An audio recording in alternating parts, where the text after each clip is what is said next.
Le premier point, c'est qu'il faut formuler affirmativement l'objectif. Par exemple, dans ce contexte-là, et donc vous décidez de rester zen et calme, ce qui va vous permettre d'être à l'écoute et de poser des questions, mettons.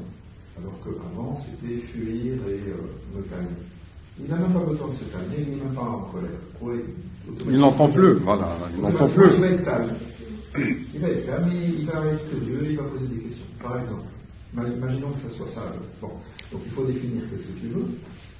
En quoi c'est important pour que ça connecte à des valeurs qui sont importantes. Vérifier s'il y a des obstacles éventuels. Vérifier également comment il va savoir que l'objectif il est atteint. Je l'ai posé à Shiraz tout à l'heure. Je lui ai dit comment tu vas savoir que l'objectif est atteint. Eh bien, quand on pose cette question, le cerveau il simule automatiquement le résultat. Et en simulant le résultat, il installe le programme. Et la personne, elle va ressentir le truc tout de suite. D'accord ? Et puis, il faut vérifier ce qu'on appelle l'écologie, c'est-à-dire est-ce qu'il n'y a pas un risque que ça soit contre-productif ?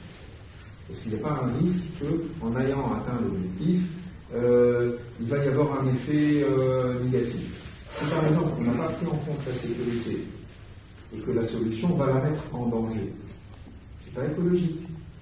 À ce moment-là, la partie inconsciente, elle ne va pas vouloir mettre ça en place.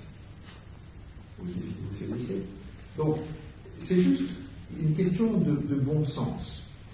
Vous êtes intelligent. D'accord ? Vous êtes très intelligents, tous. D'accord ? Vous avez déjà fait des changements dans votre vie. Je veux juste attirer votre attention sur comment vous avez fait ces changements. Il y a beaucoup de changements que vous avez faits qui ont été des changements accidentels, par des circonstances. Ils ont tous un point commun. C'est qu'à un moment donné, vous vous êtes éveillé, vous avez pris conscience. Lorsque vous prenez conscience que votre pouvoir, vous avez un pouvoir énorme, et il faut apprendre à l'utiliser. Et votre pouvoir, c'est le pouvoir de votre conscience. Quand vous prenez conscience de quelque chose, vous faites des changements. Mais pour le moment, cette conscience, elle arrive accidentellement. Il y a un concours de circonstances qui fait que parfois vous êtes obligé de prendre conscience. Et parfois la conscience, vous prenez conscience à cause de la souffrance. La souffrance, elle fait prendre conscience. La souffrance, elle nous réveille. C'est pas agréable. Mais le côté positif de la souffrance, c'est qu'elle nous réveille. Elle nous fait prendre conscience de quelque chose. Et c'est ça le cadeau. Le cadeau, c'est la prise de conscience. La conscience, c'est comme de la lumière. D'un seul coup, vous dites, pourquoi j'ai pas vu ça plus tôt ? Vous n'avez pas besoin de PNL pour ça. Ça a déjà eu lieu dans votre vie.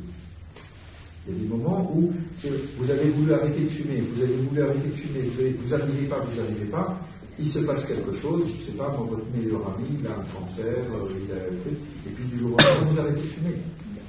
Vous avez pris une baffe, vous avez eu un choc. Qu'est-ce qui s'est passé ? Une prise de conscience.